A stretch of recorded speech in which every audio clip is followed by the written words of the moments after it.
Good evening, Your Excellencies, distinguished guests, respected scholars, honored speakers, and dear friends. On behalf of Manara Center for Coexistence and Dialogue and Mohammed bin Zayed University of Artificial Intelligence, it is both an honor and a privilege to welcome you to this evening's panel's discussion titled Faith in the Age of Artificial Intelligence. At the Manara Center, we're committed to promoting peaceful coexistence through dialogue, education, and inclusive engagement. As part of this mission, we are proud to collaborate with Mohammed bin Zayed University of Artificial Intelligence here at the Abrahamic Family House, a place that powerfully symbolizes our shared values and the beauty of interfaith understanding. This evening's session is not simply about machines, it is about meaning, about how our spiritual, psychological, and ethical traditions can guide us in shaping a future where technology can serve humanity.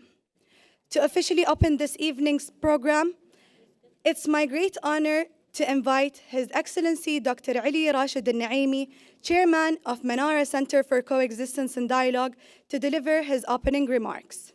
Bismillah ar-Rahman ar-Rahim. Good evening, dear colleagues, ladies and gentlemen.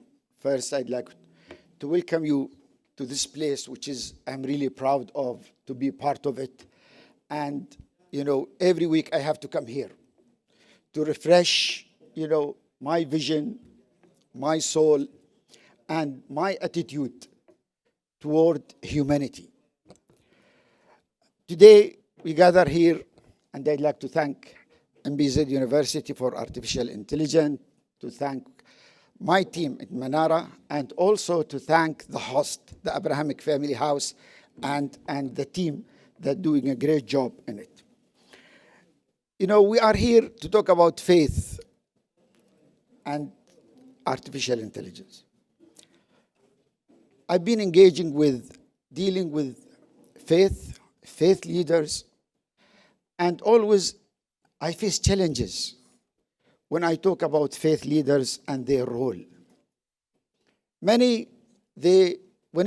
you talk about religious leaders, faith leaders, they say, oh, why do you want to engage them? Do we need them? We are in the 21st century. And here we are in an era where, the trend is the artificial intelligence. Everybody is talking about artificial intelligence. This is the future in all sectors. And they underestimate the relationship between what can faith leaders do and play, and what all those who are in charge of developing. I'm not talking about the machine. I'm talking about the mind behind this machine. When we talk about faith leaders, we have to understand that 84% of the world population, they follow religion. And this is where, when you exclude faith leaders, you underestimate their influence. You underestimate what they can do, and you isolate them, and you send the wrong message to them that they are not accepted. They don't have a role. And this is where, don't ever think that these faith leaders, because of what you think about them, they will sit at home and say, okay, you do whatever you want. No. There is a role they play. And we have to respect that role, and engage with them. And when it's come to artificial intelligence, we have to understand it's not a machine. And those faith leaders, we have to explain to them how can they utilize the AI, how they can use it actually as a platform to engage with their follower, to build the bridges between different faiths. The human being, any person, whenever you face challenges, when you suffer from something, where do you go? You don't go to the machine. You go to your faith. to refresh. You go to your faith to empower you. You go to your faith to find solution and to help you come over the challenges. And this is where I want everyone to understand that. You can't exclude faith from anything related to any development in any community, in any society, in any nation. And this is where, dealing with faith leaders, building bridges with them, showing them that there is a role for them to play, and bringing them forward to engage with who? With those who are creating the future, those who are in charge of the artificial intelligence. This is where, for us, when Bakhita came, where is Bakhita? Came and told me that I have a proposal to bring MBZUAI University with Manara to talk about something that we have to build a bridge between these two major players. I know I don't need to make an argument about the importance of artificial intelligence, but I think it's very important for me to make the argument to convince everyone about the importance and the role of faith leaders. Thank you very much for being here. And when I talk about faith, I am inclusive. I don't exclude any faith. We need to engage everyone. We need to show that we care about everyone. And we need to show respect to all faith. Thank you very much. Now, we move into our panel discussion. Our esteemed panelists are already on stage, and I'm honored to invite the moderator to begin the conversation. My name is Abdullahi Alim from the Mohammed bin Zayed University of Artificial Intelligence, and I'll be helping moderate today's discussion. Just by show of hands, who here can identify some of the big titans from the Islamic Golden Era? For example, the Al-Khwarizmis of the world. Yeah, a few. I think the beauty of figures of that time was that they were able to blend studies of science, not just in a particular silo, but they were able to pair it with understandings of philosophy. They were able to blend those studies with traditions of faith. And they were able ultimately to also have very intimate discussions about how we relate to information and how we relate to change. And I think when you look at the lineage of the big information and technological breakthroughs that we've had, from the printing press all the way up until now, every single major technological breakthrough, every single information breakthrough has demanded us to look at ways in which we can intersect both the technical with the deeply philosophical. Being able to hold conversations about medicine with conversations about mysticism, conversations about physics with conversations about faith, dialogues around science with dialogues about spirituality. And I think today's discussion is no different. AI, as our view at the Academy at Mohammed bin Zayed University of Artificial Intelligence, it's as much a study about machines as it is a study about man.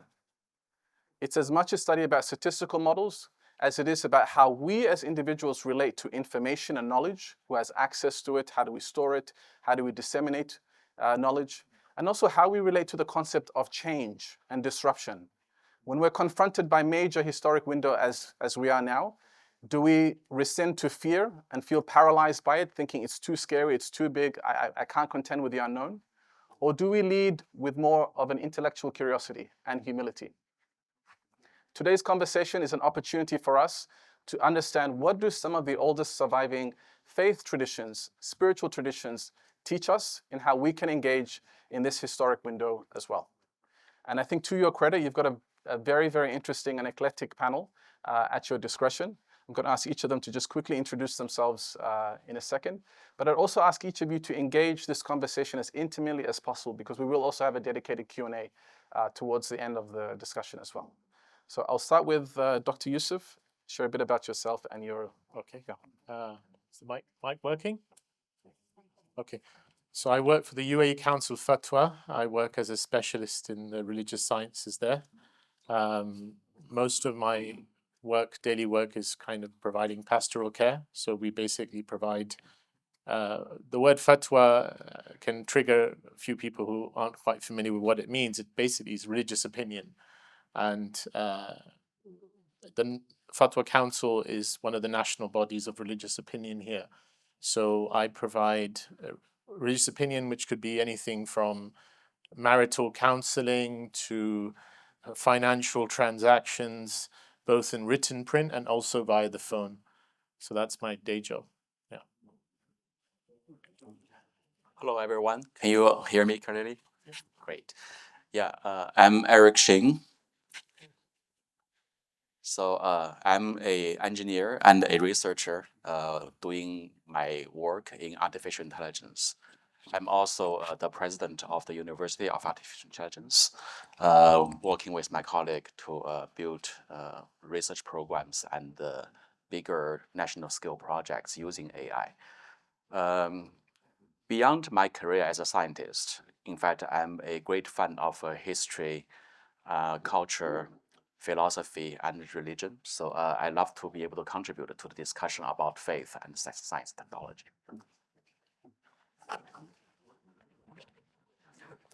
Good evening. My name is Rabbi Jeff Berger. I'm the religious leader of the Moses ben Maimon Synagogue here at the Abrahamic Family House.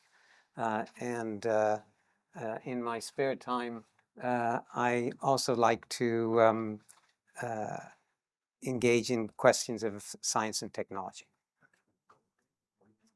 Hi, I'm Elizabeth Churchill, and excuse me, I am setting up a new department at the Mohammed bin Zayed University with the support of Professor Eric Xing. And my department is focused on human-computer interaction. And the university is deeply committed to understanding how we build AI. What are the values that go in, not just the engineering? Who we build for? And also, I like to think of it as how do we build for AI? Meaning, how does AI communicate to us and become transparent, become conversational, become something that we can actually understand ourselves? In my spare time, I like to think of myself as an anthropologist. I love humans. I love my species. I love who we are. And I love to think about how we can be better together. So that's my kind of passion in life. Hi, my name is Will Barkley, and I serve as one of the pastors of the Evangelical Church and one of the associate pastors there. I've been here 4 years, and I serve at the Evangelical Church, which has been in this country for 53 years. It's not old in the country, I guess 52 years. And I'm very thankful to be here. I'm very much interested in this topic. I consider myself kind of a technology person until I got really old, and now I can't work my iPhone as well as my kids. But this is a very interesting discussion. I'm very excited to participate on the panel with you. Excellent. So Professor Eric, to help ground today's discussion, can you help us demystify what AI is in some sense and what it isn't? Great. Thank you for the question. Yeah, I want to be a little bit more careful today in terms of defining what is AI, because many of the terminologies now used in AI reminded me something that is not AI. You heard about words like learning, like reasoning, which are the privileged skill and the crown jewel of human intelligence. And now we lend all these words to ChatGPT and to all the AI-enabled machinery. So here I want to avoid using those words. Okay, what is AI? Without using these words to describe it. So AI, to the best of my capability of describing it, is a very fancy and complicated piece of algorithm. Okay, this algorithm can be programmed and can be implemented to demonstrate certain capabilities, which reminds you about what human intelligence is able to achieve. For example, what does that mean? When you hear, saw, a aircraft flying, okay, it is flying. The word flying suggests you, in fact, not just something floating in the air and moving. It is a behavior or an action that a certain animal can do, right? But an aircraft, is that flying? It's actually a very questionable thing. That's why we say, does AI do reasoning? Does AI learn? It is probably not even the right question. The right question we as engineer, as a scientist, usually ask AI is that, does AI as a piece of algorithm, as a piece of software, solve a problem I want to solve? And that problem may require human intelligence. But when I solve it with a piece of software, with a piece of algorithm, it may not be using the type of intelligence or the type of reasoning that you do. So I'll give you a few examples that you already see AI in your daily life. For example, when you do now driving, you have the Google Map. Okay, behind the Google Map is an AI algorithm, okay, which tells you where you are, where to go, what is the best path or route to either avoid traffic or to get you there with the shortest amount of distance or gasoline mileage and so forth. So that's an AI algorithm. If you look at the airport traffic control center, there's an AI algorithm because there are too many aircrafts and too many passengers, too many gates, and only 2 runways, right? And how can you now, let go the aircraft, or land the aircraft every 30 seconds? This is something that the human being cannot do because our brain are not very good at doing this calculation. And the AI algorithm is actually doing that by running an algorithm that solves what we know mathematically as a bounded optimization problems, right? Yeah, so AI is such a thing. It's basically a cluster of algorithms which can be programmed into a piece of software and running on computers and solve very, very specific problems or some very generic problems. So I gave you a few examples of being very specific, like a Google Map, or maybe a aircraft or an airport controller. But ChatGPT is yet another AI algorithm. Okay, it is a very general purpose algorithm to simulate human linguistic behaviors. It's a simulator of human linguistic behaviors. It simulates in such a way that whenever you prompt with your questions, it gives you something back as if you are talking to a person, as if. Okay. Whether I give it back to you something that I understand is irrelevant, as long as your experience reminds you or gets you very close to what you expect from a human being. And the way the large language model or the ChatGPT does it is actually very different from the way you do it. Why? Because when we train a ChatGPT or when we train a large language model, we throw at that algorithm all the books, all the texts ever written in civilization from the antiquity, the genesis of the language until now. So that machine has a huge memory, also has a very fast retrieval method so that they can remember everything. They can remember in every word what next word has been ever placed before or after that. Okay, and then whenever you ask a couple of words, I'm going to basically find a way to discover and retrieve all the other words ever spoken next to the words that you put there. And then I do some other optimization to make it sounds like a human communication, and I give it back to you. So that's basically ChatGPT. Is that intelligent? Well, it is very, very intelligent because it knows knowledges that you don't know because they read books that you have never read, and they also remember it better than you remember it.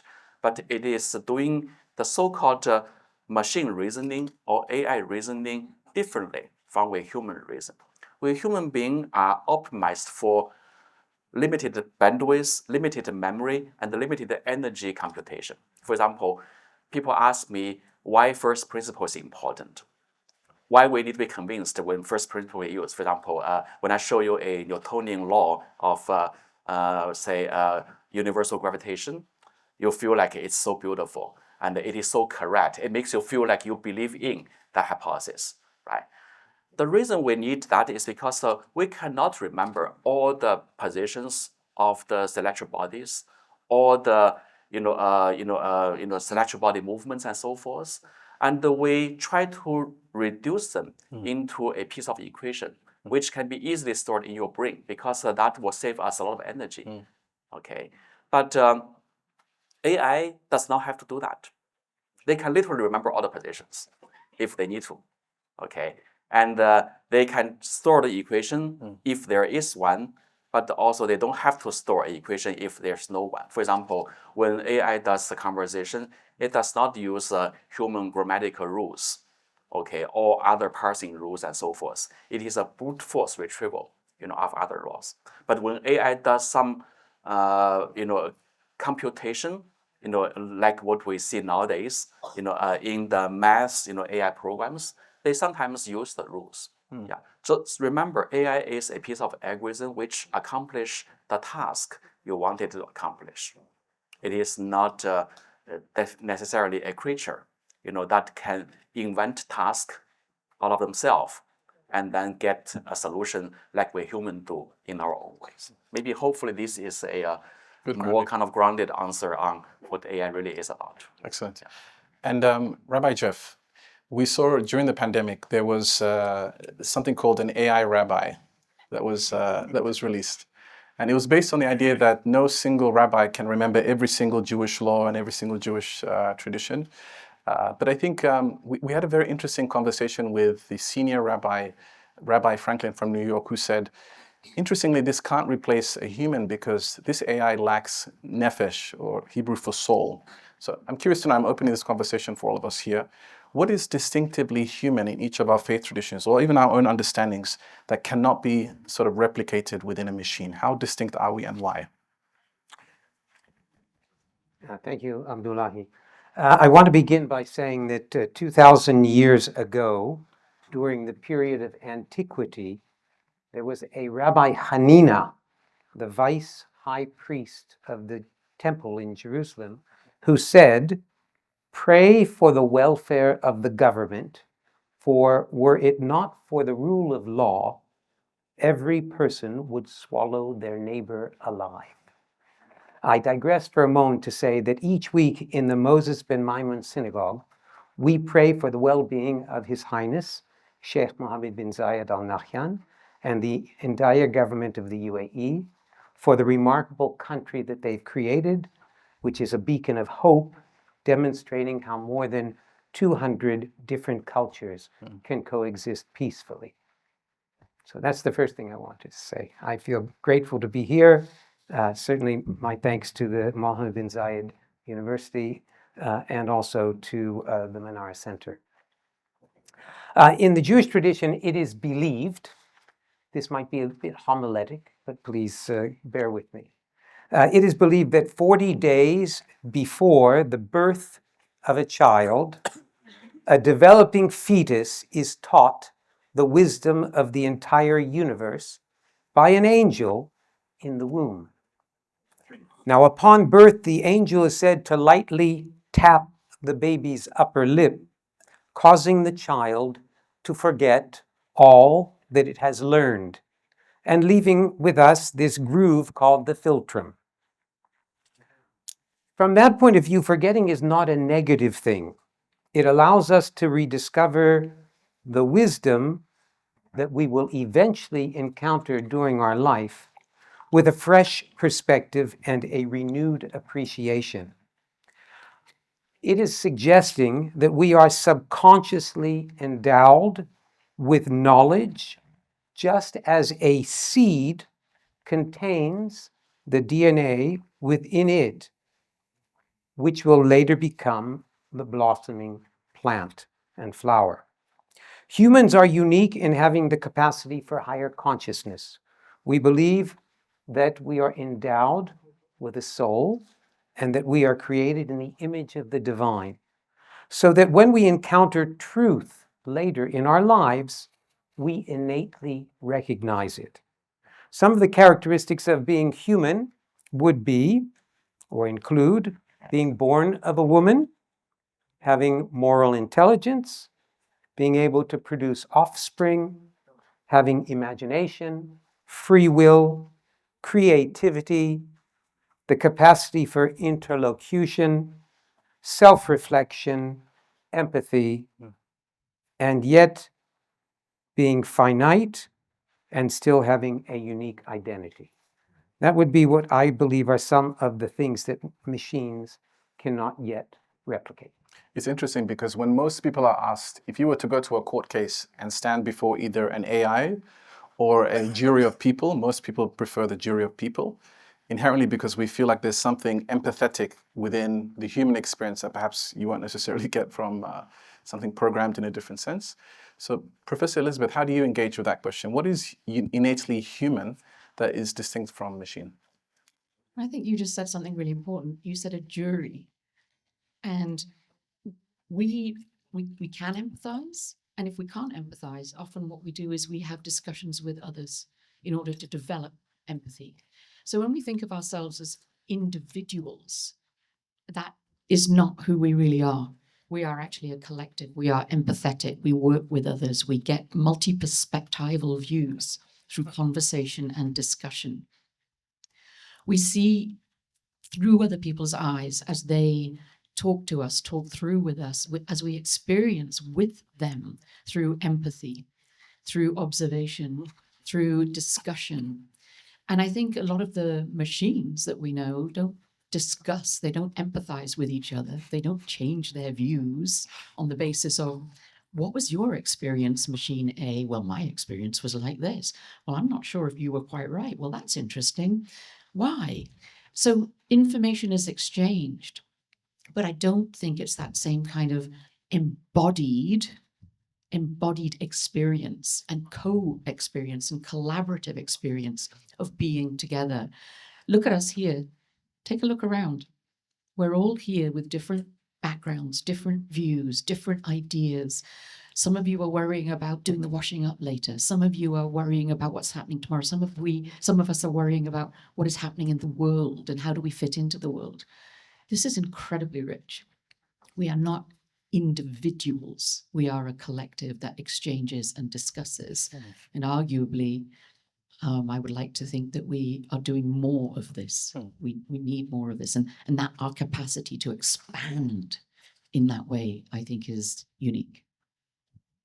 There's very interesting discussions. Whenever we talk about AI, people talk about replacement, interestingly.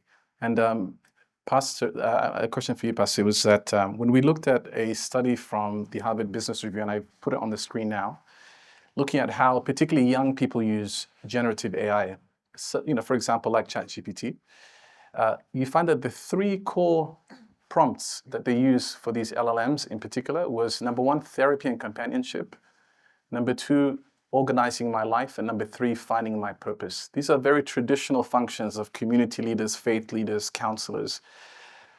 How do you relate to this? Do you take almost like this is replicating, potentially replacing the function and utility of faith leaders, or do you think this speaks to a deeper epidemic in our countries?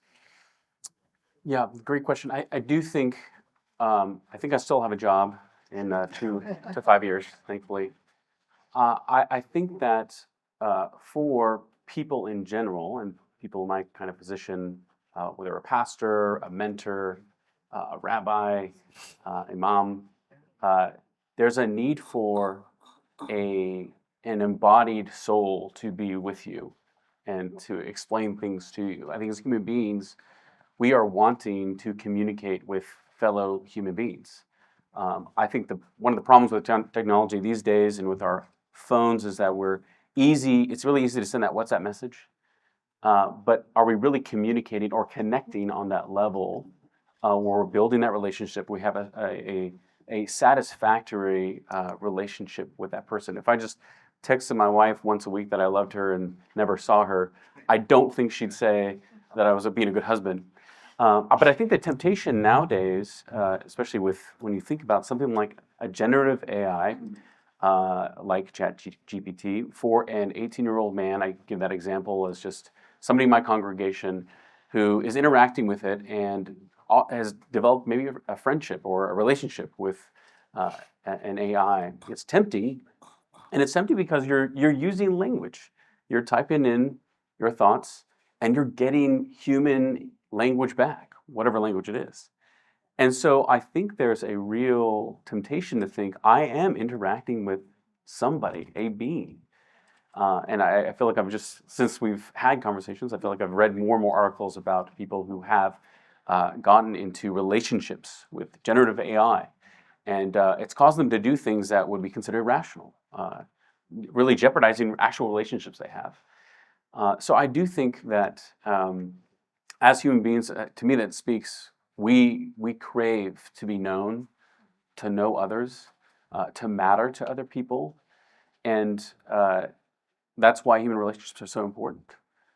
And yet, that's why I think a generative AI can be very tempting and really dangerous when we assume that we are interacting with a real person, a real human being.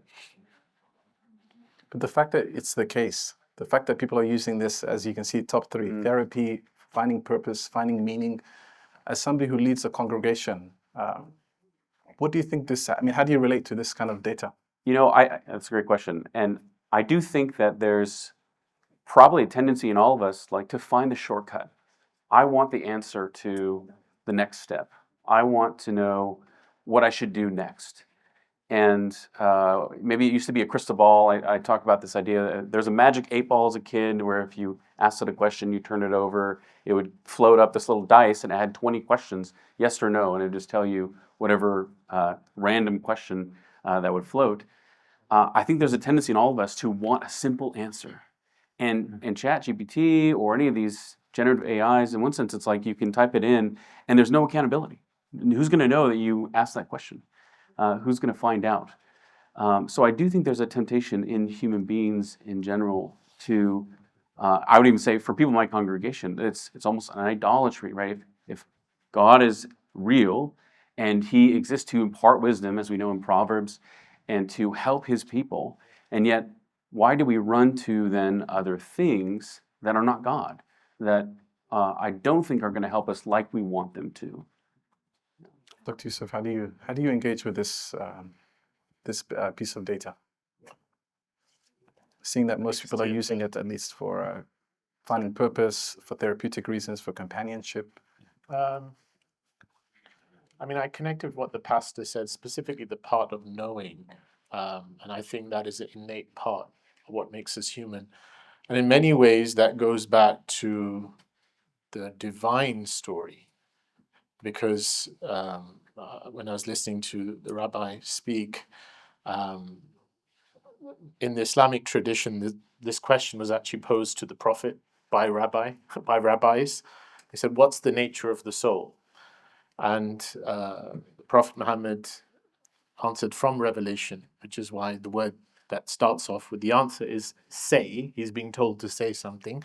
قُلِ الرُّوحُ مِنْ أَمْرِ رَبِّي وَمَا أُوتِيتُ مِنَ الْعِلْمِ إِلَّا قَلِيلًا. He's told to say that the nature of the soul is from the affair of your Lord, or literally the affair of your Rabb. I'm going to translate this word later. And he said, you've not been given of its knowledge except a little. So the esoteric scholars, the scholars who are trying to really dig what that means, given that it's almost a cryptic statement, is it answering or not answering, say the point is in the word Rabb. And the paucity of English is when it's translated as Lord, because the nature of this word Rabb necessitates a marbub in Arabic. It necessitates a type of attachment, in that the Rabb is the nourisher, the sustainer, literally the one who's raising you from station to station to station, which is why it's the same root for education, tarbiyah. And the word educare also means that raising from station to station in Latin. Now, there's another verse in the Quran which is alluding to the function of the human being. And that's when God supposedly arranges all the souls are going to be created. And he says, am I not your Rabb? And all of the souls bore witness to it. So here the understanding is they bore witness to this theophany, this manifestation of the soul oneness that is maintaining and sustaining everything, which the Sufis and the spiritual Muslims say also entails that you're bearing witness to that oneness in your own witnessing.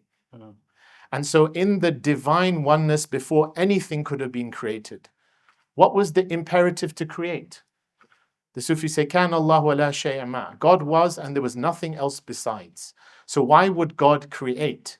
Because in that innate oneness, there's a tradition that has different authority. He was a hidden treasure and he loved to be known. So that wanting to be known necessitates another. And so the apparency of another, a duality when there's absolute oneness, is what brings about creation itself. And the human being's existence is to be the vehicle for that knowing, which is why in the very Arabic word for insan, you have the Arabic word insan actually is the black pupil of the eye. Insan is the black pupil of the eye, which is how you witness something. The peak experience in Islam, the Prophet Muhammad said, ihsan is an ta'bud Allah ka'annaka tara, to worship God as though you witness him. And so there's this paradox though, because with that capacity to witness, there's also the capacity to forget. So I'm getting long-winded, but I'm going to come back to what the main point is, that Muslims also believe that man is born with the image of God, but it's not an anthropomorphic image. It can never be taken as an anthropomorphic image because form cannot define the one who's giving all form, but it's the image of meaning, which is why there's imagery used in the Quran. Wheresoever you turn, there is the face of God. There can be nowhere you turn except that God is manifesting himself, because he's the only real one who's manifesting. Everything is a theophany of what he wants to bring into existence. So what's the purpose of the human being here? There's an interesting play in that it matches what the rabbi said with the Muslim tradition. It says every child is born on this imprint. That's the fitrah. They're born on this imprint. Interestingly, even within psychology, they believe children are born in unicity consciousness, and it's only by the time they arrive at formal language around 2 or 3, which is on Margaret Mailer's theory, that the psychological birth takes place, where you think, I'm an I, I'm a separate individual, I'm separate from everyone else. And that sets a paradigm whereby the human being has to rediscover who he is. He has to return back to that which he knew. So every single religion places the spiritual imperative as one being self-reflexivity, to go back and to realize who you really are. And that's why within the Islamic tradition it says, Man arafa nafsahu faqad arafa rabbah. Someone who truly comes to know themselves truly comes to know their Lord. And part of that knowing is also the knowing in the parallel, because everything is also that theophany. There's no separation in that. So as soon as a person goes into their tribal definition, even if that be a religious identity that creates separation, they've not understood the spiritual, deeper spiritual imperative within that religion. And machines don't have any self-reflexivity. So that's why they're not human. Let's maybe change it up a dial. Let's talk about this concept of fearing AI. And maybe I should, please chime in this excellent conversation that is getting really exciting now. I noticed that for the public and for the media who talk about doomerism and fearfulness about AI, oftentimes reflect a lack of faith, and also a lack of human spirituality. Maybe many people's definition of human or of anything is a bag of functions. And when you define something as a bag of functions, you are easy to be deceived by, an implementation of those functions, which can be artificial, could be mechanical, could be other things. But I do appreciate that, human being, maybe even living creature, any living creature in the world, have a spirituality aspect, outside or beyond their material existence. And that is where AI does not know or isn't really tasked, to reach, because as I said, it is not even a material form. It is a digital creature, living inside a computer. Once you unplug the power, and they don't exist anymore, right? So I think that the way to really approach or to dissolve some of the AI fearfulness or anxiety is to really, promote, the faith, the spirituality, of human life. Unfortunately, right now, during the current discussion about AI policy and the AI safety, AI trustworthiness, and all that, it's purely 100% centered around functionality. And there is no faith, in fact, of humans' own ability, to discern, that kind of confusion and misunderstanding. We are assuming, oftentimes, especially from policymakers, from the regulators, that humans are kind of intrinsically lack of faith and a lack of judgment. Therefore, we need to prepare for them the right information, the safest vehicle, and the 100% absolutely guardrailed kind of implementation of everything, rather than giving individual and the people the freedom to try and to experiment and to experience. Right? I think that's a very, very important kind of lesson I learned from today. I'm actually getting a lot more comfortable and confident now of mankind, because with people that has the faith, it is actually not even difficult to convince them to embrace new technology, to be not fearful about maybe even the unknown future where new technology that we don't know yet will be implemented. In fact, they did a survey earlier this year. 30,000 people around the world were surveyed about, are you fearful, are you nervous, are you optimistic, are you about AI? And it was mainly Western Europe and coastal America that were fearful. Countries where there's parts of the world where perhaps there's more of that spiritual gap, whereas in lower income countries, middle income countries, where there's more of an identity around faith and religion, that fear doesn't exist. But because I think Western Europe and coastal America have such an outsized influence in setting public perception, fear becomes sometimes over-educating people may not be necessary, because knowledge will be obsolete very quickly. They evolve over time. Therefore, being knowledgeable isn't necessarily mean that you are superior. You may be overdosed with unnecessary fears.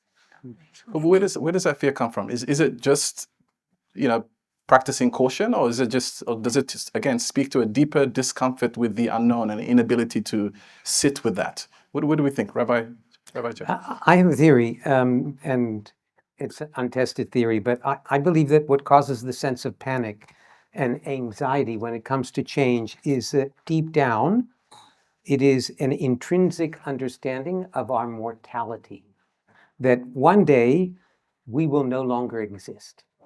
And that change, when we experience change, that excites us to understand our finitude. It forces us to ask ourselves the question, why am I here? Is there something I'm supposed to achieve or accomplish during my lifetime? And if we don't have an answer to that, it leads to a kind of spiritual malaise. Just as people can be ill in body or in mind, we believe that illness can also have a spiritual element to it. And so, for example, when we bless people who are unwell, which we do when we go to visit people in hospital, or when people come to the synagogue, we bless them to have what is called refuat hanefesh, refuat haguf, refuat hanishama. We pray that they will have healing of their mind, healing of their body, and healing of their spirit.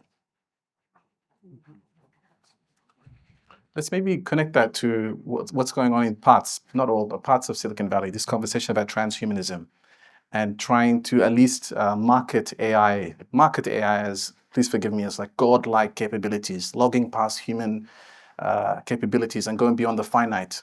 There's this big conversation around immortality as an end use. How do you think this conversation fits, Dr. Yusuf, in the lineage of whenever we have information breakthroughs and how some people engage with that?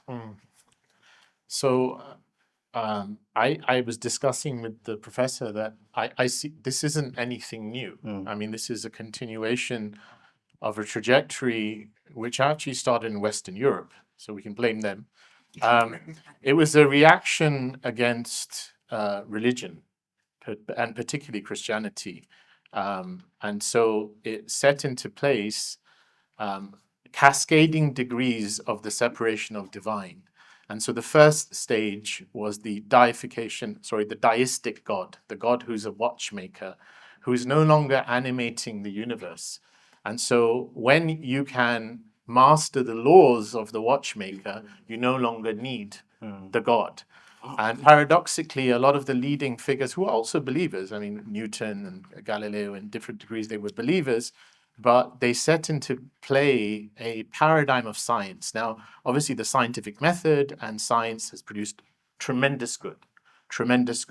But there are fundamental assumptions around science which set into play a trajectory. So that a key figure in that is René Descartes, the Cartesian split. So he said, cogito ergo sum, I think, therefore I am. He's defining being now in abstract terms, in terms of thought, and he's introducing a separation, the Cartesian split between the selfhood and nature. And as David Bentley Hart says, he's an Orthodox Christian theologian, he says, human beings by their natures don't like a duality. They want to collapse that. So what do they do when something is inert nature, inert matter, and spirit is within? Descartes believed the soul was somehow in the pituitary gland. It was somehow, eventually they did away with the soul. Human beings were actually reduced to machine-like inertness, just like nature itself.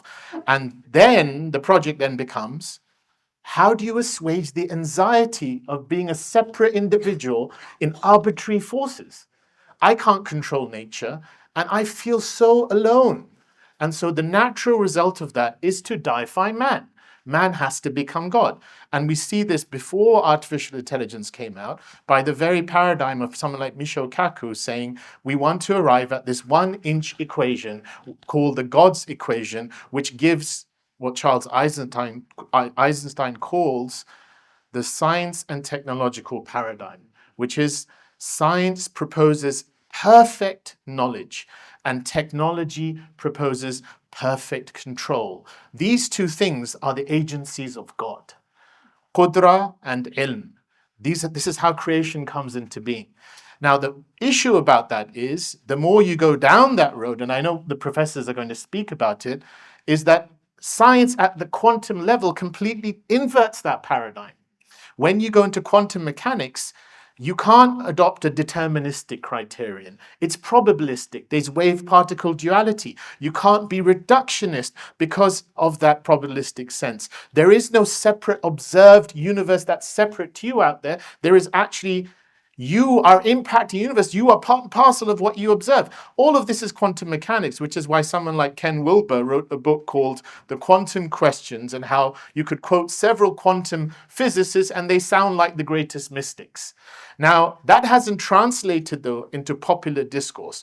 What's happened in popular discourse is this same trajectory has been held by some people who happen to be the technocrats who control a lot of these AI industries.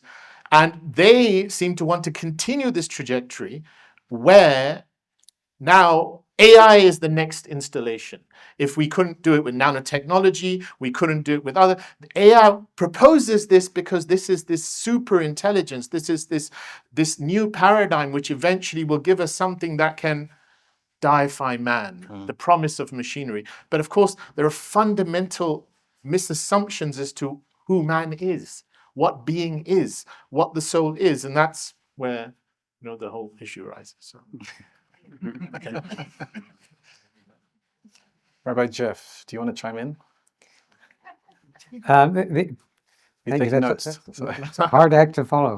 The only thing I would say is that, from a faith point of view, Judaism has always been comfortable with the challenges put forth by science and scientific discovery. One of our well-known scholars of the 20th century, Dr. Norman Lamb, explained that science and faith are not in confrontation with each other, but rather with religious learning on one side and science on the other, we are offered a more overarching, truer vision of our world than either could offer set alone. Lord Jonathan Sacks was known to say that science asks the question how, whereas religion asks the question why. Professor Eric, you were interviewed earlier this year in the Atlantic, where you were talking about the shift happening in science as well. Now entering this age of prediction, different to maybe first order principles of the past. Can you help us consider perhaps how, in the age of AI, how science and faith perhaps may have a less fractured relationship, drawing on maybe some of the examples of, creating space for that mysticism. Yeah, I was fascinated with the conversations I just heard. It's very, very deep reflection about the relationship between science, technology, and also human being. In fact, I appreciate your point about why we deify people, because there is maybe a gap to close between our capability and also what we want to achieve. Now, I offer two viewpoints about the implication of science and maybe AI in particular on how we take on this technology and how we do it. First of all, I think the way I see AI is more than just a capability or a solution to a problem.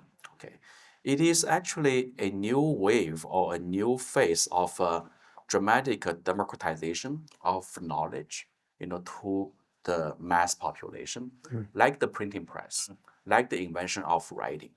And with new technology of this magnitude and profoundness, you actually see societal undergoing an earthquake, because it's about a phase shift of the control, of authority.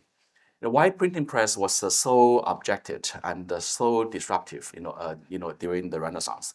It's because the interpretation, of the Bible or any, doctrine migrated from the authority to the hands of average people. Therefore, the authority, be it a church, be it a dynasty, or a very authoritative person, lost their control, over, a mass population, and that creates, the anxiety, and then you see the kind of all the reactions and the movements and revolutions and the wars and so forth. Right? I think that's basically what we are now facing, in AI. In the past, only very knowledgeable people, who are literate, who may be even rich and privileged, can go to the library and see some rare books and get information. But what if you have a tool like ChatGPT, which puts the entire body of knowledge from civilization at the fingertip of every individual? What if you, as a doctor, you are giving your prescription to a patient, and your patient actually will also consult ChatGPT and tell you, hey, you are wrong, and I found something else. It's not about right and wrong anymore. It's really about who has authority, who has control. So that's basically a kind of a reflection I want to offer regarding how to perceive AI and what kind of attitude we need. My attitude is that democratizing knowledge is always a good thing because it promotes creativity, it liberates people, it actually, as a whole, improve, human life and quality, but not with a cost, because some people will lose their interest. Some people will be at the losing side if you don't adapt. Now, in terms of what I talked about earlier in the interview about how to do science, and also what's the role of science, and also what is expected from science, AI actually bringing another little perfect storm, and that is less appreciated. Ever since, in fact, Descartes, and also from Kant, from West European countries, there is this new movement of rationalism, of first principle driven thinking. It becomes a new religion, becomes a new God, as if that unless you offer first principle, unless you can reason, you are not credible. I shouldn't believe you. I have the right to object to you, and so forth. It's because it's so powerful that I have a single piece of equation. I can predict eclipse. I can predict maybe even earthquake or many other things. I become the human deity, because basically the new God, right? Scientists are elevated to a particular status that is even above the king. That has been a while, for several hundred years. And then people now expect that this is the only way you qualify as a scientist, and your study qualified to be the science. And therefore, also it becomes the only way that I shall be convinced to adopt you, to believe you. That actually form the foundation of now policy, safety, regulation. If you can look at the FDA, look at all the regulation, if people are entitling explanations. You need to explain to me all these, and with whatever science it is, and then I'm going to believe. I'm going to put my stamp on it and make it a policy and so forth.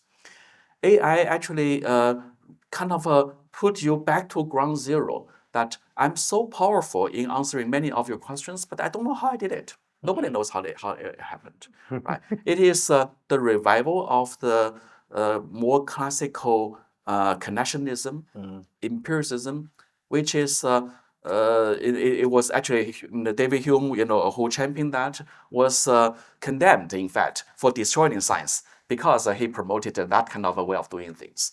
And he has been losing that battle for 300 or 400 years. I think now AI is turning the tide around. When I told, I had a very interesting conversation, with some, very smart people, who say, being able to explain and convince and the theory is very important. I say, why? He said, no, look, if I don't know that, how can I believe you? I said, you were living in, for example, the Roman Pantheon. That building was built 2,000 years ago. At that time, there is no equation, basically calculating the weight of the dome and so forth. And the people built it. The pyramid was also built without knowing all these equations. And people actually has been practicing empiricism for thousands of years. And people are safe and are very happy. And, you can believe in a product and outcome in other way, not necessarily only by equation. And he had no answer for me. In a sense, I told him, even for modern day, I will close with the last example, the invention of the vaccine. Yes. Okay. The invention of the vaccine is not by first principle. We don't even know DNA, protein, and the cell by the time Louis Pasteur invented the vaccine. It was a pure empiricism experiment that I tried some dead form of the antigen into some animal, into some people, and they got immune. And I do it again, and I find the same result. And then it's your choice. You don't have to believe me, but you are facing this life and death choice that you want to be healthy, you don't want to die. Therefore, you believe. So there are other ways of convincing people a product, a conclusion, and maybe a finding. I think AI, offered a very powerful example nowadays that this is happening in front of your eye, that I have a piece of software which gives you all that.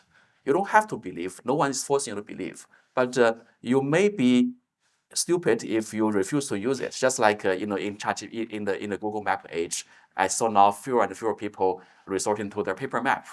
They would rather use that. Is there an explanation? Well, not. I don't know. Okay, you don't even worry about that. You worry about the outcomes. So I think AI give us the opportunity to rethink many of our common wisdom or maybe a norm of life in terms of justifying and qualifying a functionality. I might change it up just slightly, the conversation. And I Professor Elizabeth, I have a slightly edgy question that I wanted to ask you. This scale AI at all costs approach that we keep hearing about, build this, do that, just keep going until you can become the dominant, perhaps empire, for example. Before we ask the faith leaders, what kind of lessons do we learn from this sort of like unchecked ambition? What's your relation to this scale AI at all costs conversation happening? Well, I think we're already seeing some of the problems with scale AI at all costs. I mean, we do ultimately live on a planet that we have to sustain, is one thing. The second thing is that the market forces and the competition in the market is not necessarily doing us good with scale AI at all costs. And I think there are conversations. I think you don't have to go all the way to policy and governance, but you do have to have a conversation around what does it mean to scale planetary and interpersonally and so forth. And for whom are we scaling and what are we scaling? So it comes to any kind of design question, which is why are we doing it? Now, are we doing it for, the benefit of science, the benefit of medicine, for the benefit of the planet? Are we doing it for the benefit of the profit of a few? Now, these are, key questions that I think we all have to ask. Where is the investment? In service of what? And who benefits? These are the questions. So it comes back to the why questions. Why are we doing this? And I think there are some extremely good leaders who are asking these questions.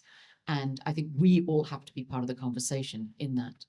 And a huge part of understanding AI and all of us participating is to learn as much as we can about what AI is. You asked about fear earlier. The way to address fear is with knowledge and understanding. And we can do that collaboratively with each other. And we have to. It's an imperative. We all have to. It's everybody's business to do that. And I think we have to also reflect on how AI is changing the way in which we work personally. As an educator, one of the things I'm most excited about is everyone is terrified as an educator that, all of the people we're educating are just going to use ChatGPT. They're going to use tools to do the coding we want to teach them, et cetera, et cetera. The people who are really thinking creatively are the people who are turning that on its head, who are saying, sure, go out. Use the ChatGPT, use the coding tools. And then in dialogue, we will find out what you've learned and what you haven't. So we're understanding that, we are, as humans, we are tool users, we're tool makers. And I think we're giving back to the people who are learning the ability to interrogate, to use the tool, and us the ability to ask them about how this is working for them or not. And I think those are the kinds of turning things on the head, all the way up to what parts of AI scale for whom and in what way and and who benefits. Right. So the why, as well as the what. But back to the planet. Can we all please save the planet? Because I'd like it to be around for a lot longer. Rabbi Jeff, any reflections that we can draw in from Jewish tradition? Yes, two very brief ones. First of all, in complete agreement with what Elizabeth has said, Professor Elizabeth. First of all, I would say that speed needn't be a bad thing. Creativity is like childbirth. It is hard to regulate. Once the process has begun, it isn't easy to slow it, and it is impossible to stop it. AI has been developing for decades. We started, I remember, years ago with voice recognition technology. I was a young student living in Japan, and I was hired to go into a room in the offices of Fujitsu once a week for, I think, 10 weeks and read long lists of words slowly, so that the machines could eventually recognize human voice. That led to search engines, and all of those were preliminary stages which have led us to today's AI. But I believe that even in a few years from now, what we're looking at today is going to be completely different, just as, for example, computers today make supercomputers of 30 years ago look like they were toys. That's one point that I would make. The other point I would make is, very interestingly, we had the privilege of attending, Pastor Will and I attended the launch of a program by the Ministry of Tolerance earlier this week, which is an essay writing competition. And it's open to people of all ages. And we will be, I'm sure you'll be seeing more information about it.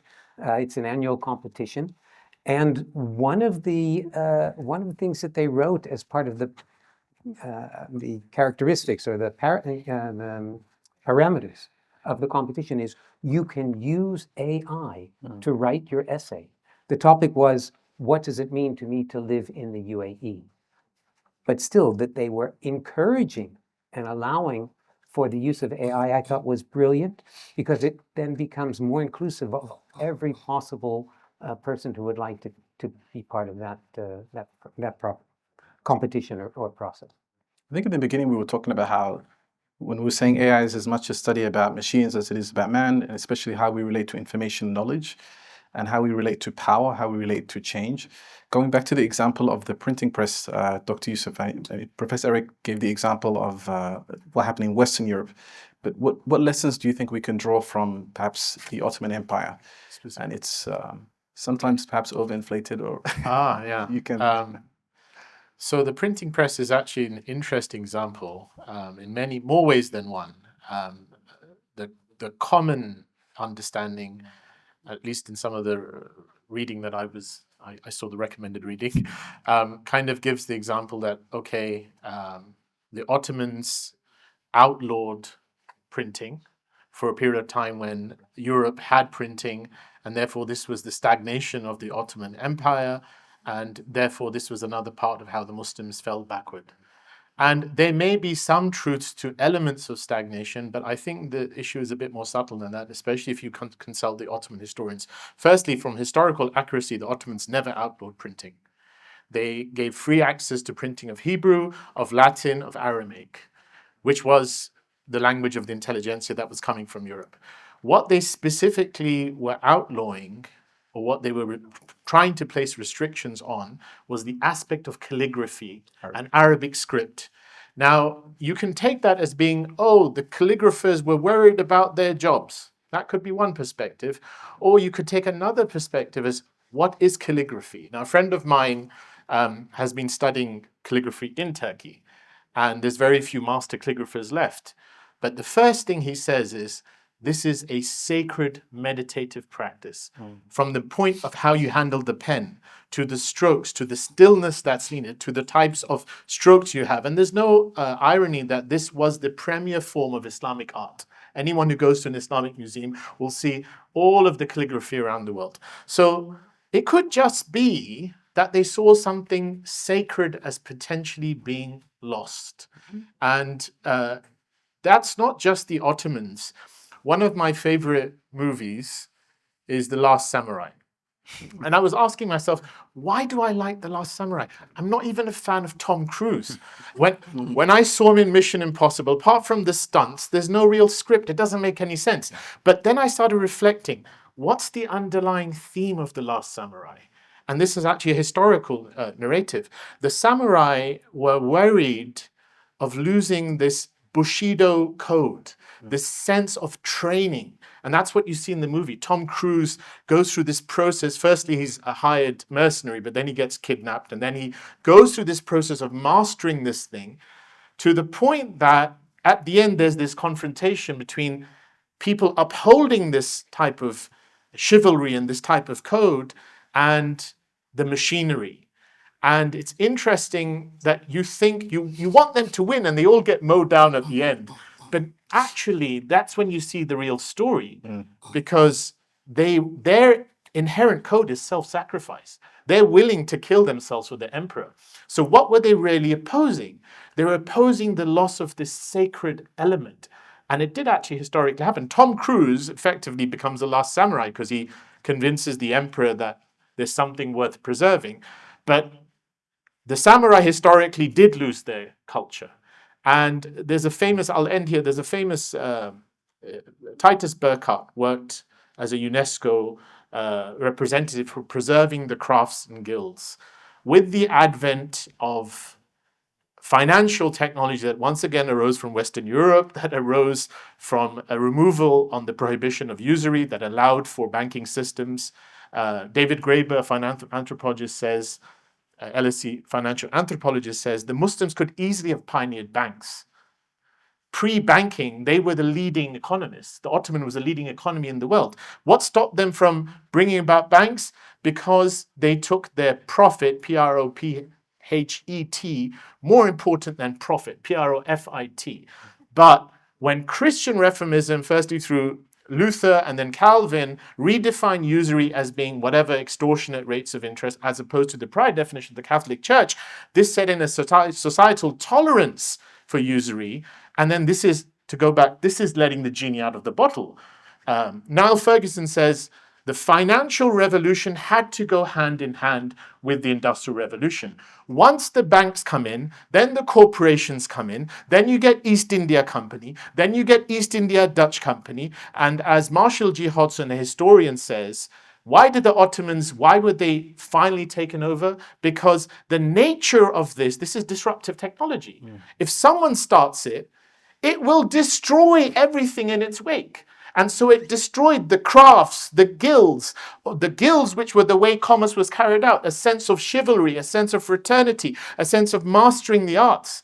And Titus Burckhardt says when he's almost lamenting when he goes to Fez, one of these old traditional cities, and there's this traditional comb maker who used to take the ox, polish it and master it and recite the Quran whilst he would create this comb. And he said, I've learned this from my father, going back all the way to Seth, the son of Adam. So he's thinking this vocation has been carried down by prophets. And he says, nowadays, nobody wants to buy these combs because of mass production of combs. And my son will not learn this. So there is a loss of something sacred in the advent of these technologies. Now we can say, oh, stagnation, oh, how backward the Ottomans were because they couldn't deal with these new forms of commerce. With all of the great financial innovations, we've ended up with a financial system that has created completely at odds metrics with the environment. Every single economy in the world is premised on a paradigm of perpetual growth. This is actually the deeper answer as to why AI has to go this way. Everything has to go that way. Unless we redesign the economy, then this is not pure free markets. This is free markets with usury, which means money comes into existence as interest-bearing debt. There's always more owed back to the banks that exists. There's artificial scarcity. And if money isn't created, then every single economy will collapse. And then what happens? You have to create more, but it's always more interest-bearing debt. And that's why Edward Abbey said,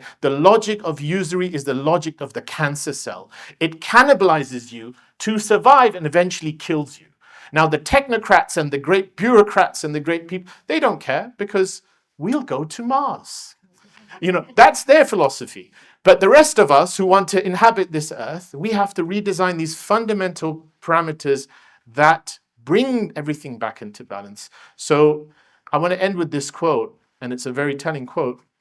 Marshall G. Hodgson, when he speaks about the way the Ottoman Empire was destroyed, and it was mostly through financial innovation, the usury coming on empire, and there were other things. But he said, before we use the term progress, we have to pause, because progress implies a movement in a direction that you can positively affirm is right. And we don't yet know where we're going to end up. And this is a Quranic verse that constantly comes and says, where are you headed? And so it's not a question of can we do it? And this is the sense of pausing. It's a question of really taking stewardship into importance. What am I introducing by this? And this is why we've had tons of people speak about appropriate technology. Gandhi was so against this paradigm of having to mass production, textiles get exported back from India. So he introduced a spinning wheel, the charka, which became a symbol of Indian resistance. And E.F. Schumacher coined the term, and later intermediate technology became to be known as appropriate technology. What is this serving really? If it's just a technology race, and because it boils down to who makes the most money, what is it really serving? And this is where I think the faith perspectives, but anyone who's got this sense of stewardship has to really ask this question. So, yeah. Any other reflections from the panel, building up what was just shared? Yes. Just yes. Thank I you. completely agree with you. And I think that's what I was trying to say. It's the why. It's the why and the who, and who does it serve? And we have to be asking these questions. And these questions are for all of us to ask. We should not be leaving these questions to somebody else. Every single one of us has to ask these questions and to get engaged. I did want to say something else about I love the example of the creation.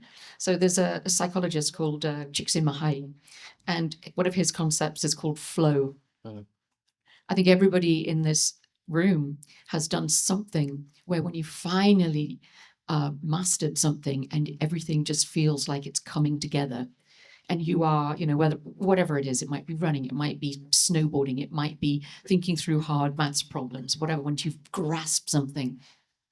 There's, to me, a real deep feeling of the divine in that practice, in that moment when you feel I'm in this, I lose myself. And I'm not a person using a tool. That tool is an augmentation of me towards the production of something. And that is profoundly divine.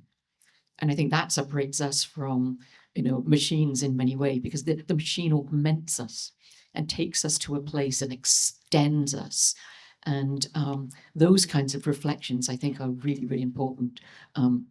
Coming back to the skill and the knowledge in that skill of everybody else who brought that skill to bear, that helped you to get there, that helped you to get that moment.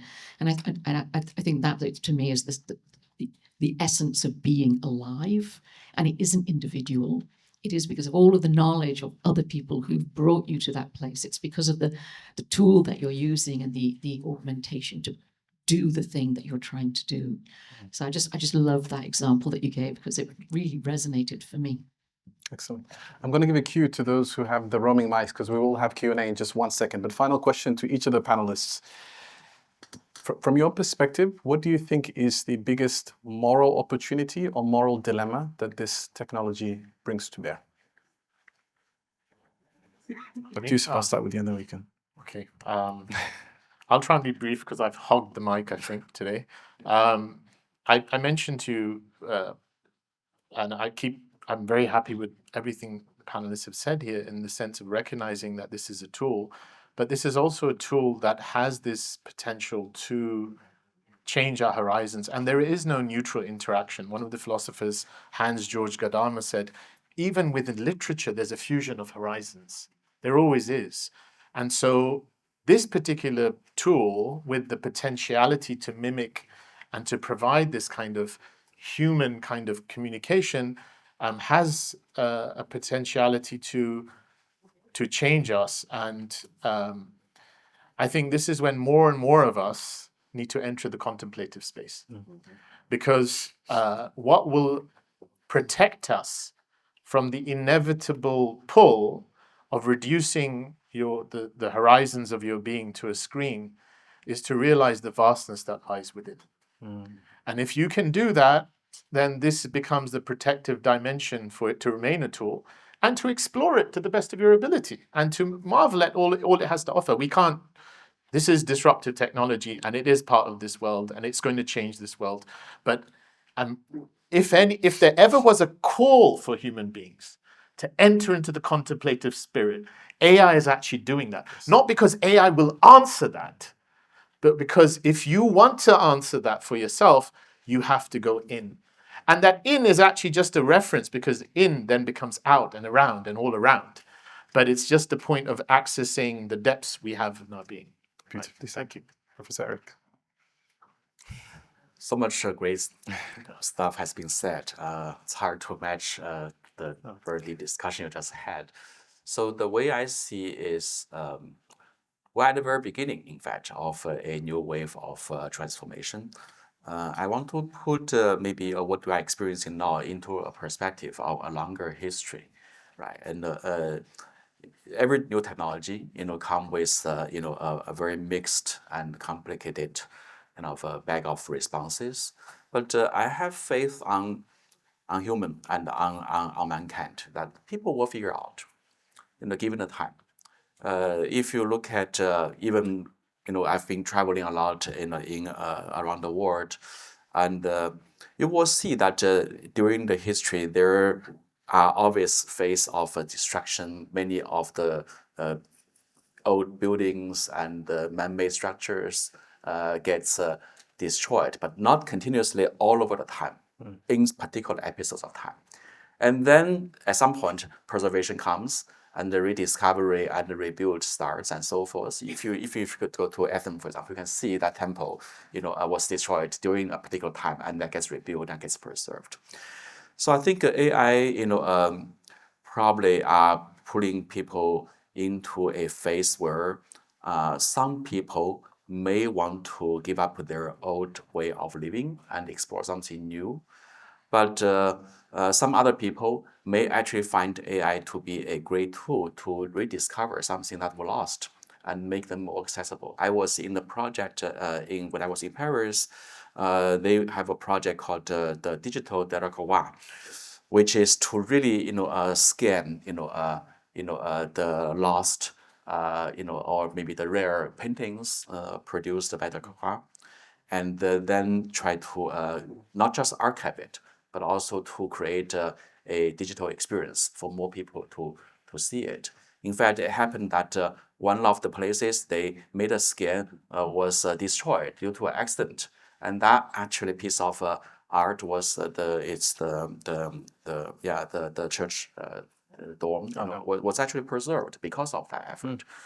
I think if you look at collectively as a whole, the world with AI or the world without AI, I'm optimistic that more people will have the opportunity to enjoy this new technology, to be benefiting. Maybe at the end of the day, it end up saving their time to do the laborious and less kind of a rewarding work, and find more time to reflect and think. Yeah, it's like if you go to maybe the villages in North Africa and in southern France, where I used to go, they still make old cheeses and sausages and do all the craftsmen, but they have the light in their house and they still have a cell phone. Their quality of life is different from what their ancestor had like 200 years ago, which in fact I think promoted them and encouraged them to keep the tradition rather than give up the tradition. Because otherwise, if they have a difficult in the very survival, they actually would give up their tradition quicker and go to a assembly line and be a semi-robot. And now, because of the improved economy, because of the accessibility of new technology in a cheaper form, they actually start to rediscover many of the values of traditional life and traditional culture. So this is where I see AI have the potential. Of course, it requires faith leaders to promote and to uncompromisingly promote the traditional value and the way of living. The government to make the space, to allow that to be practiced. But I think democratizing knowledge, democratizing technology, making them accessible and cheaper, is a trend that I see happening. We're talking also about the AI scaling to be more and more expensive. But again, this is just the first 4 or 5 years of massive energy consumption of building AI. I think that will go down. It's just like in the early days of industrialization, you see railways and you see all these monster, constructions all over the place. Now they are all dismantled because, people realize that they are not the best way of implementing technology, and there are new ways of doing that. But you only discover that when you first committed some mistake, and then you learn from the lessons. I think sometimes be too kind of forward-looking and avoiding doing the wrong thing may end up getting you never able to get the optimum path explored or discovered. So I think it's a faith on mankind and on our very own civilization. I think AI, other than other technology, for example,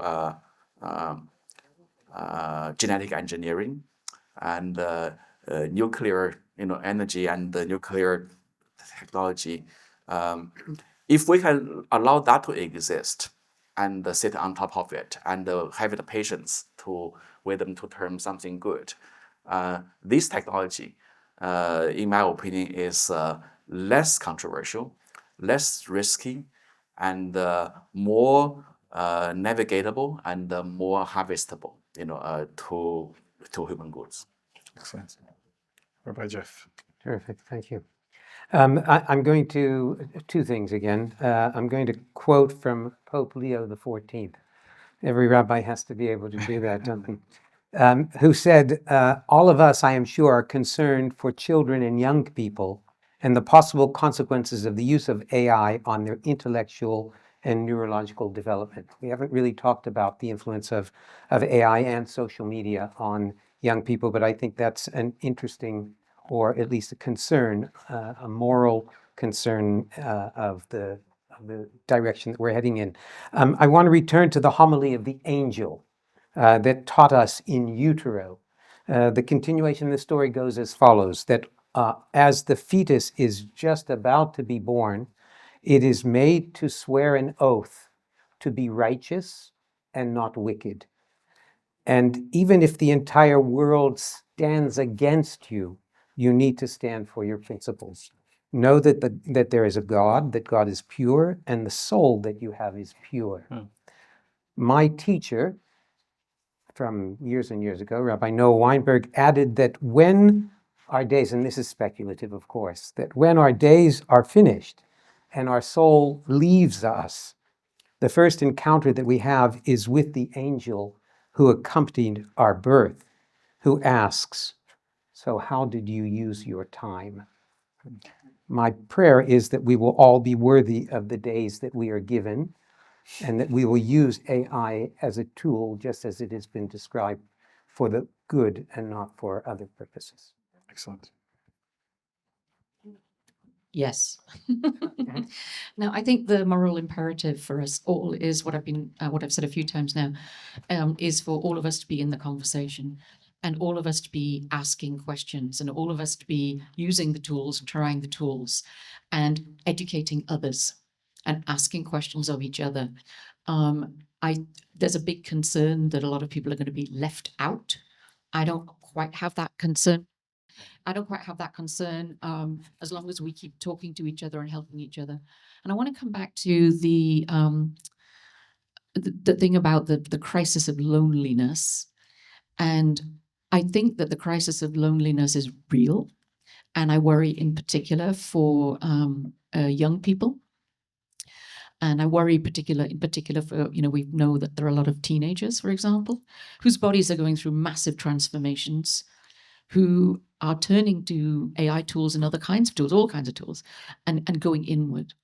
And I worry terribly about that, because I think that's quite damaging. And I think that we all have to help each other and help those young people as they come to be the next leaders in the future, to help them understand that this is not an immersive world, that this is actually a tool for them, and that it's part of their development, and that they have, for want of a better word, control over that.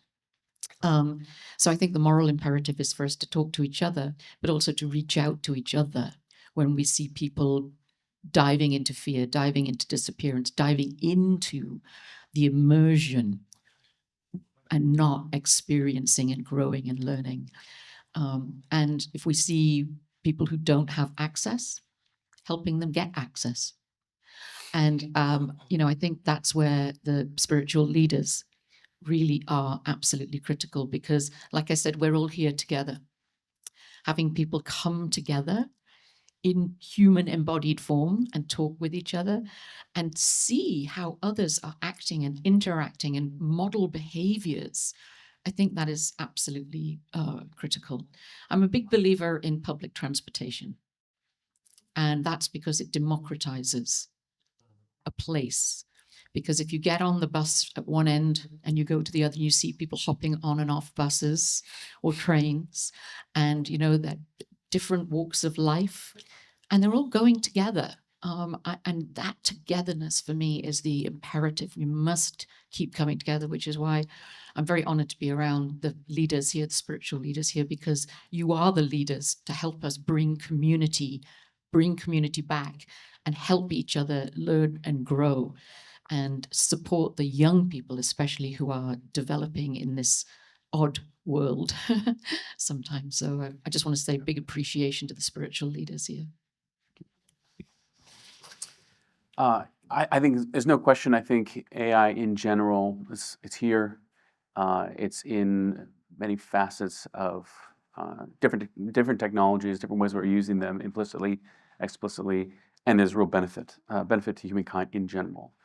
And I think it's been really helpful to have an understanding of what AI is. I mean, largely just it's data sets. It's collaborated human knowledge together that is helping give better probability, better answers, better prediction. And there's all kinds of use cases that are just really valuable there. I do think that there will be a real question, if it's not here yet, of epistemology. How do we know what is truly real? From what I understand, as we think about AI, the data, or the answers that are given are only so good as the data that goes in. And it has to be cleaned. It's got to be seen as right. Well, who are the authorities? Who is the authority over that data in one sense? I love the example, actually, of medieval Europe when there was the printing of the Bible in Greek. It was Erasmus who gave it to the people. He printed the New Testament in Koine Greek, and it set a fire throughout Europe. I actually see that as returning the authority of the Bible to the people. The Bible retains its authority, and it's interpreted in the language they can read and understand. It's no longer held by those who had it in power at that time. I do hope that's something that can happen with AI. I think the question will be, will there be a transparency and an understanding for the end user to know when I'm interfacing with this generative AI, by what reasoning is it landing on this particular answer? How can I trust that? I think that's more of a problem probably for human beings.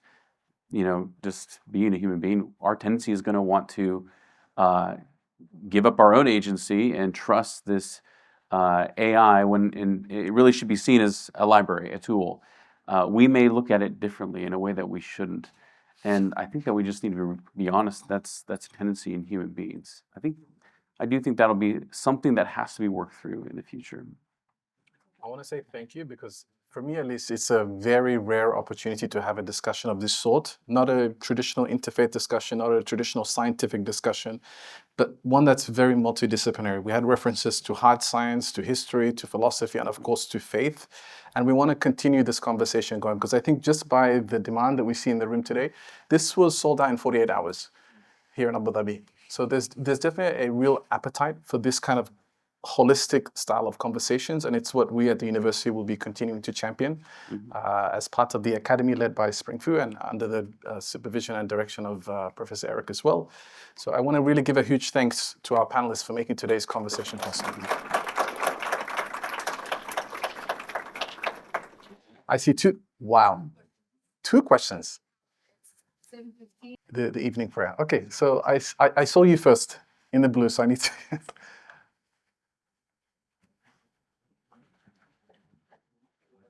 Hi, my name is Dr. Roya Thabit, representative of the Baha'is in the UAE. Thank you very much for this interesting, really, panel. It was wonderful. And through this discourse, actually, we can, answer the fundamental questions and read reality more. So to make this very short, very quickly, I just wanted to ask as well from you how this conversation, as you know, technology throughout history reshaped the social reality. It's not value-free as many people think. It is actually, nothing is value-free. There are minds and values, assumptions behind it that informs it. So how do we actually extend the conversation and build capacities in all segments of societies, in neighborhoods, in villages, in all societies, where they actually be part of this conversation in consultative way before the deployment and the development and creation of algorithm or any kind of AI that it can be used. With many questions that revolve this conversation in a consultation way, that who are we? And where we are going, and how do we envision our society, and what is my relationship with my fellow human being, and how I can really see a person as a noble being contributing to the society, or the assumption that a selfish human being has a feverish pursuit for the self-interest and power. Okay, and that question was directed to Professor Elizabeth. I think you might be best. Decided it's all together. I think one at a time, because I think we need to just quickly. Yes, your question, very quickly. My name is Rئيسيا. I'm an AI researcher at Trans Research and Advisory. Thank you all for your insightful outputs for today's symposium. My question is, since you talked about the skills, the reasoning in AI, and trust with the AI models, which everybody is using it now. Where are we going, since everyone is using AI, everyone is using social media, and answering what we want or what we want to want. And the term of our spiritual choices in the future after the AI might dominate. And I want the answer of, is AI prompting us or we are prompting AI? And who's that question for? I think In the interest of time, I just want to make Eric Professor can answer this. And just in front of you, there was one question here. Hi, thank you so much for such an amazing discussion. We've learned a lot from you. My name is Huda Raphael, and I actually come from medical research, and it's amazing now what AI is doing with, all advancement. It used to take us 10 years between 5 to 10 years to get a drug approved, and now with all the modeling with AI is just going to be amazing, really, in medical advancement. So my question is, when it comes to medical research, is very easy because you pose the question, I help you shorten the time and the research. But when it's come to conflict that, for example, water and, water between countries and division, and you have AI that can help you analyze how you can distribute water.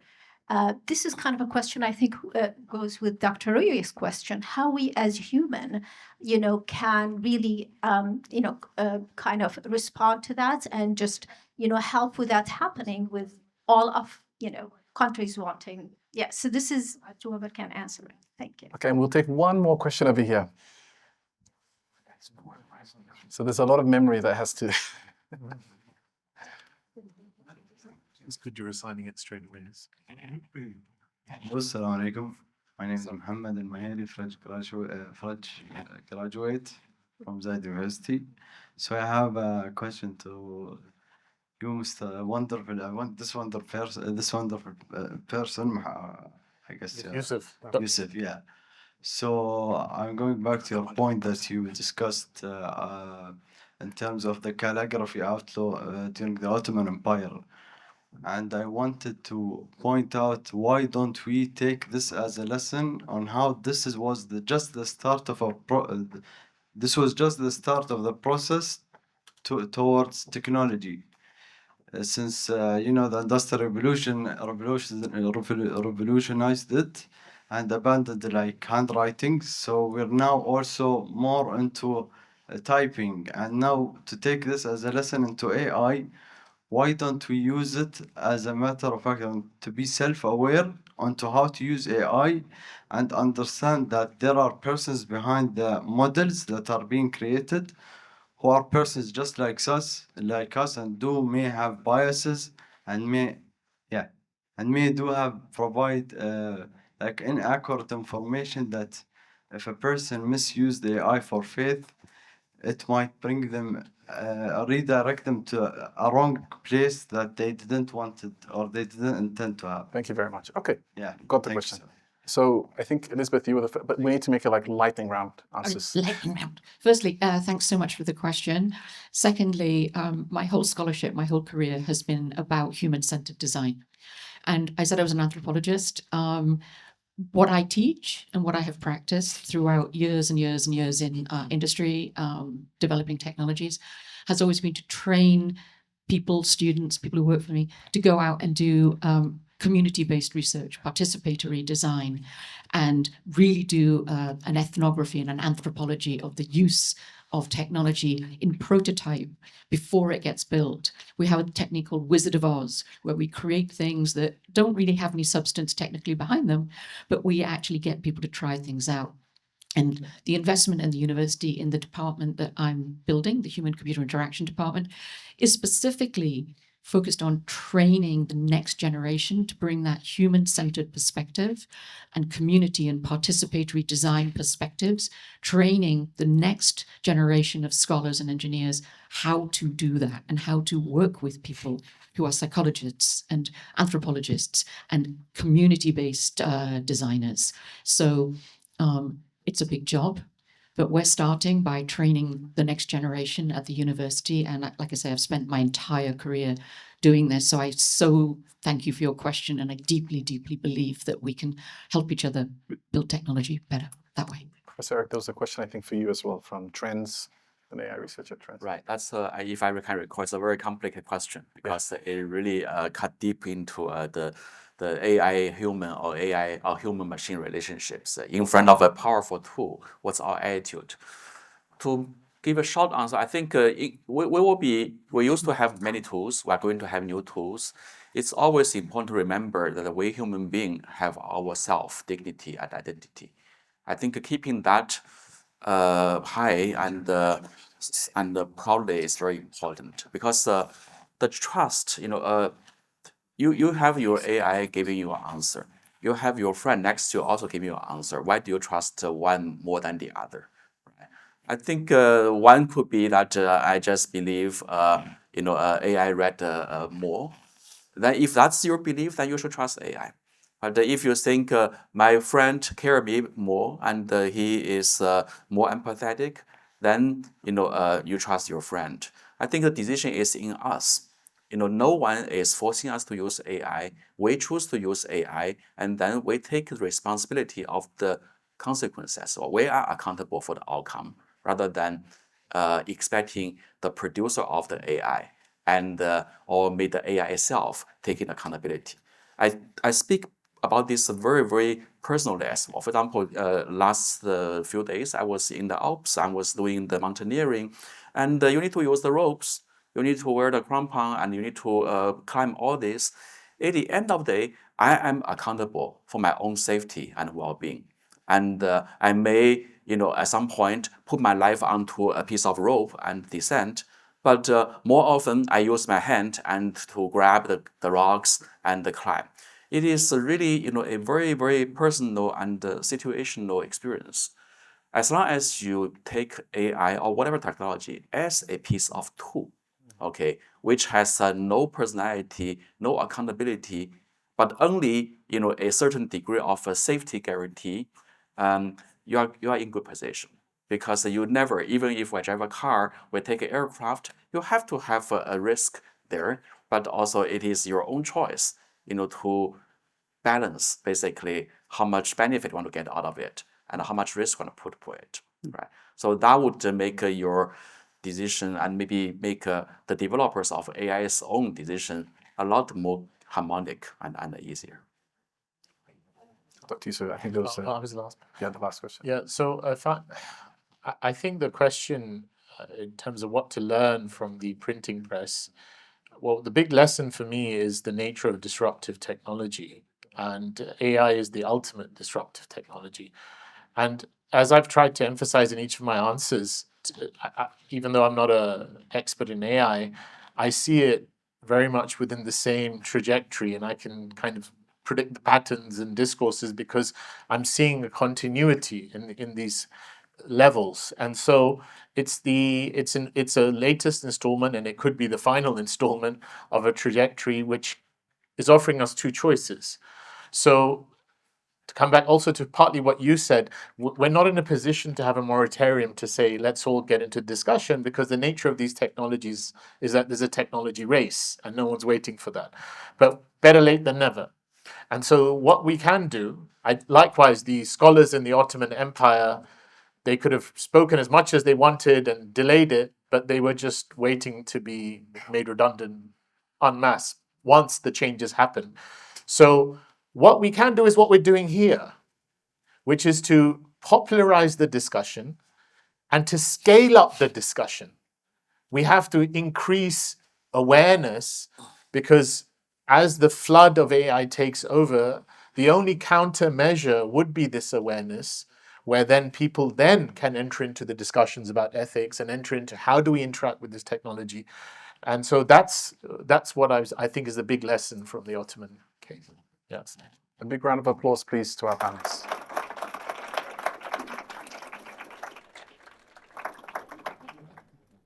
Thank you to all our panelists for this deeply insightful exchange. As we're near to the close of this evening's program, I now have the pleasure to invite Bakhita Ramithi, the Executive Director of Manara Center for Coexistence and Dialogue, to offer her reflections and closing remarks.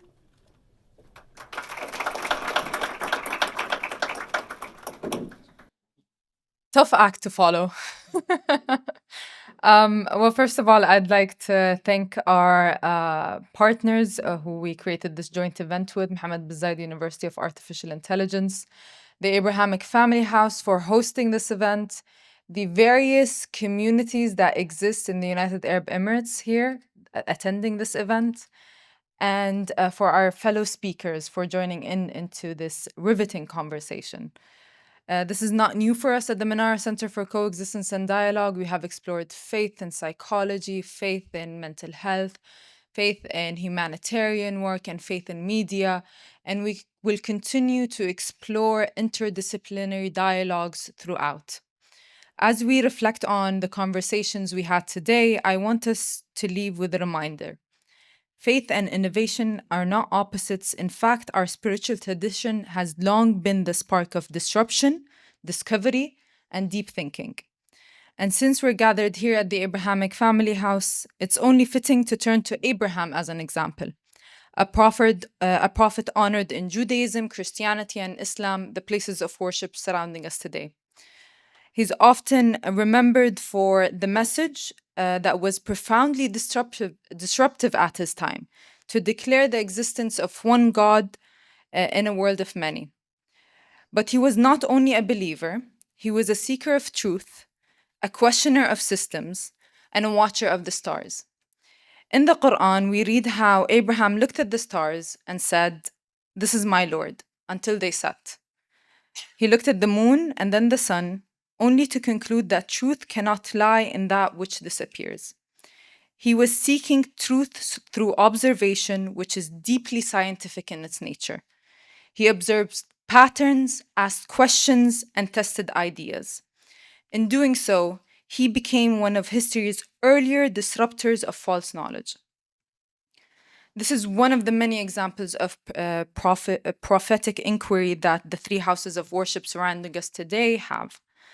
So when we speak about AI and faith today, let us remember, faith has never feared science. In many ways, faith has long supported science exploration.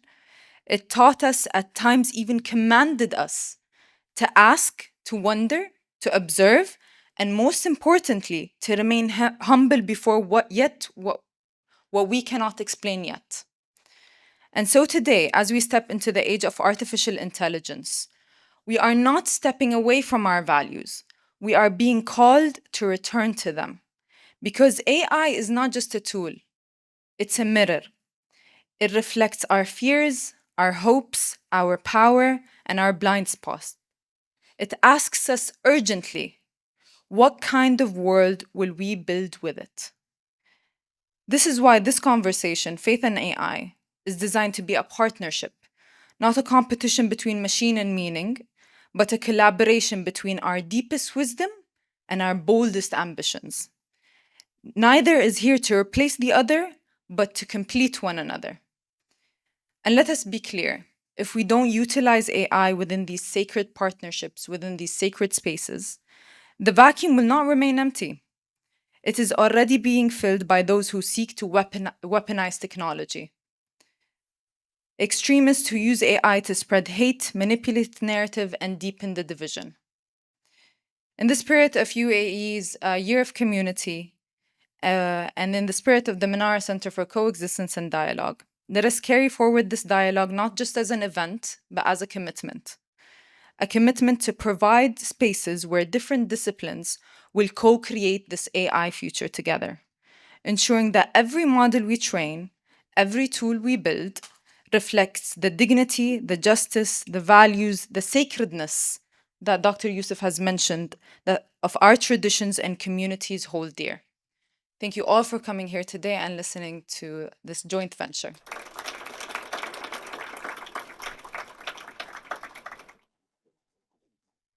Thank you, Bakhita, and thank you once again to each of you joining us today.